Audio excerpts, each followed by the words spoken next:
का भविष्य मैं आप सबको प्रणाम करता हूँ। आप जो सपना लेकर के यहाँ पर आए हैं, चलो उसे एक नई उड़ान देते हैं। जैसा कि आपको पता है कि हम लोग आज ये संडे है और हम लोग का जो भी 6 डेज का जो क्लास हुआ था, जो भी हम लोग चीजों को पढ़ चुके थे, आज आपका रिवीजन का क्लास है। तो क्या आप लोग याद करके आए हैं ना? चलिए, तो अभी हम लोग का रिवीजन का सेक्शन होगा।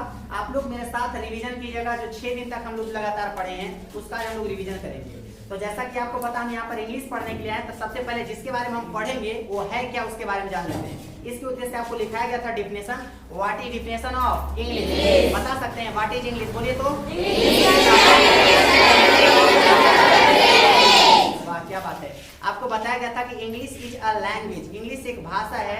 It is the mixture of language. तो इसी का सेकंड में हम ये बोले थे, English is an international language. It is the mixture of language.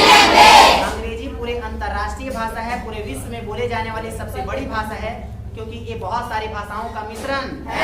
और यही बहुत सारी भाषाओं का मिश्रण होने के चक्कर में इसको इंटरनेशनल लैंग्वेज कहा जाता है। कोई दिक्कत नहीं। जैसा ही इंग्लिश के बारे में समझिए, इंग्लिश इंटरनेशनल लैंग्वेज है, पूरा विश्व में बोले जाने वाली भाषा है। डिफिनेशन से एक अलग डिफिनेशन निकाल दिया कि इंग्लिश इज अ लैंग्वेज। अब दिमाग में मेरा आया कि लैंग्वेज कहते केकरा है। और बाद इंग्लिश के बाद हम लोग लैंग्वेज तो सीखे थे ना। लैंग्वेज की यदि हम बात करेंगे तो बता सकते हैं what is definition of language? ऐसा ही बोलते रहिए अंग्रेज के बच्चा और बच्चे नहीं। फिर से सुनेंगे क्या था। लैंग्वेज की बात करेंगे तो language is the medium of expression of our feeling and thoughts. बोल रहा language is the medium of expression of our feeling and thoughts. मतलब लैंग्वेज हमारे भावनाओं को, हमारे विचारों को किसी के सामने एक्सप्रेस करने का एक माध्यम है। चाहे आप अपने दिल की बातों को, चाहे अपने मन में जो भी बातें चल रही है उसको अगर आप हिंदी में किसी को बोल देंगे तो हिंदी लैंग्वेज, इंग्लिश में बोलेंगे तो इंग्लिश लैंग्वेज, अगर संस्कृत में बोल देगा तो कौन सा लैंग्वेज? संस्कृत। इस उद्देश्य से लैंग्वेज हम लोग पढ़ चुके हैं और इंग्लिश एक लैंग्वेज है। तो लैंग्वेज मतलब बोली। जब तक आप चीजों को बोलिएगा नहीं तो क्या लैंग्वेज कंप्लीट हो पाएगा? इस उद्देश्य से मेरे साथ आप बोलेंगे, बाकी हम लोग रिवीजन कर रहे हैं। तो इंग्लिश हम लोग का हो गया, इंग्लिश के डिफिनेशन से लैंग्वेज निकल के आया। अब मेरा अगला प्रोसेस था कि इंग्लिश लैंग्वेज जो हम लोग यहाँ पर सीखने के लिए आए हैं, तो इंग्लिश लैंग्वेज ने कोई भी लैंग्वेज को सीखने के लिए सबसे पहले क्या जरूरी है? और सिर्फ सीखने के लिए नहीं, उस सीख करके उसको लिखने के लिए बहुत जरूरी है क्या? ग्रामर। इंग्लिश को लिखने के लिए कहाँ पर हम लोग दिस लगाते हैं, कहाँ दैट लगाते हैं, कहाँ ऑफ लगेगा, कहाँ अंडर लगेगा, कहाँ अपॉन लगेगा, ये सब बता हम लोग कहाँ सीखेंगे? ग्रामर।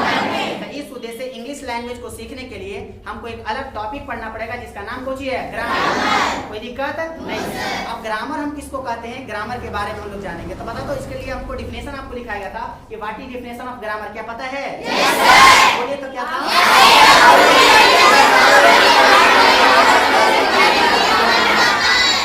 क्या होता है? छोटकी तूने बोलता है। चलिए सुनेंगे क्या था, समझ लेंगे मेरे साथ। तो ये बोला ना, अ सेट ऑफ रूल। सेट मतलब होता है संग्रह, रूल मतलब नियम कानून। मतलब होता है कि ना, अ सेट ऑफ रूल, नियम कानून का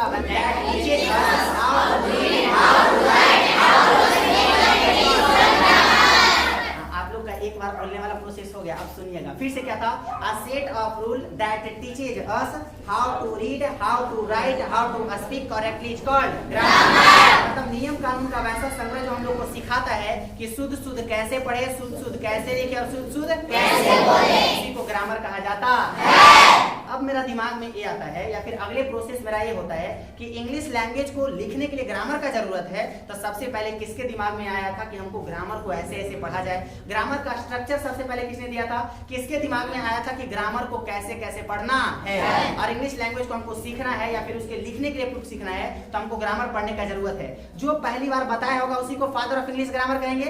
बताओ तो, who is known as father of English grammar? Lindley Murray, known as father of English grammar. Murray की Murray, Lindley Murray is the known as father of English grammar. हाँ, Lindley Murray बहुत ईमानदार थे। लिंडले मुर्रे ग्रामर को, पूरे इतने लंबे जो सेक्शन है ग्रामर का, ग्रामर को बहुत बेहतरीन से सीखने के लिए कुछ स्ट्रक्चर दिए थे, कुछ प्रोसेस बताए थे। अगर आप उस प्रोसेस को समझते हैं तो इंग्लिश को समझना और किसी को समझाना आपके लिए बहुत आसान हो जाए। स्ट्रक्चर आपको याद है? पहला स्ट्रक्चर कुछ ही था क्या? दूसरा क्या? तीसरा क्या? चौथा बाद पैराग्राफ के बाद क्या था? लिंडले मुर्रे इंग्लिश ग्रामर को बहुत बेहतरीन से सीखने के लिए कुछ स्ट्रक्चर दिए थे और उसी स्ट्रक्चर के बेसिस से हम लोग पूरे इंग्लिश ग्रामर को पढ़ लेंगे और उसी से बहुत अच्छा लिखना सीख जाएंगे। पहला था कुछ लेटर, दूसरा सुनेंगे पहला लेटर था, लेटर से हम लोग अल्फाबेट बनाए थे, अल्फाबेट से वर्ड्स बना था, वर्ड से क्या बना सेंटेंस से हम लोग पैराग्राफ लिखना सीख गए और वही बहुत सारे पैराग्राफ इंग्लिश का निर्माण कर देता है। अब एक करके हम इसके बारे में सीखते हैं। पहला कुछ था लेटर का हिंदी कुछ होता है क्या? तो बताओ तू कोई इंग्लिश का लिखना चाहता होगा तो इंग्लिश का सबसे शुरुआती पॉइंट कुछ होता है लेटर। इसी उद्देश्य से लेटर को डिफिनेशन दिखाया गया था, क्या आपको याद है? तो what is definition of letter बोलिए।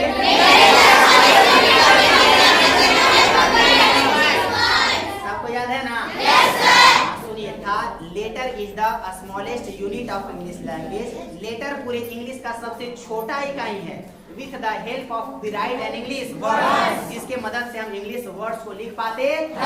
और कैसे कैसे इंग्लिश को लिख पाते हैं आपको पता है ना?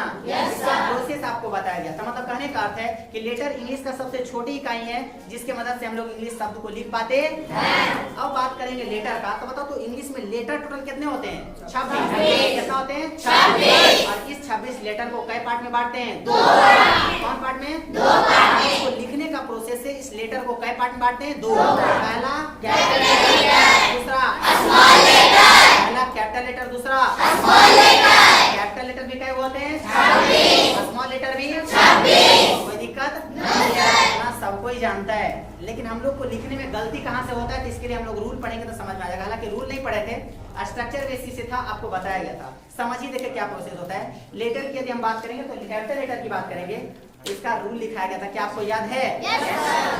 लेटर में रूल नहीं तो बिहारी स्टाइल में अगर हम बोलेंगे ना तो कैपिटल लेटर में आपको ये बताया गया था कि कोई भी सेंटेंस का जो शुरुआती वर्ड मीनिंग होता है उस वर्ड मीनिंग का जो फर्स्ट लेटर होता है वो सिर्फ क्या होता है? कैपिटल। कोई भी सेंटेंस का जो फर्स्ट वर्ड्स होते हैं उस वर्ड का जो फर्स्ट लेटर होते हैं वो कैपिटल होता है।